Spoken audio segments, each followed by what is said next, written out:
que porciona su alimentación en 5 ingestas diarias.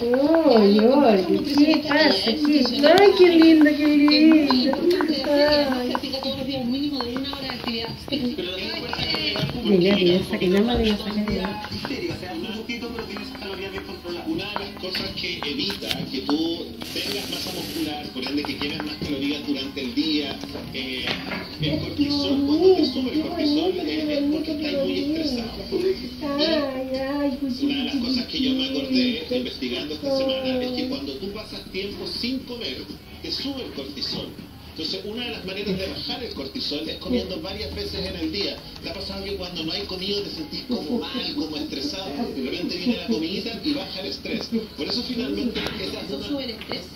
o sea, el estrés hace que te suba el cortisol. Y una de las maneras de bajar el estrés, por eso finalmente uno dice, hoy estoy comiendo de pura ansiedad. Pero también cuando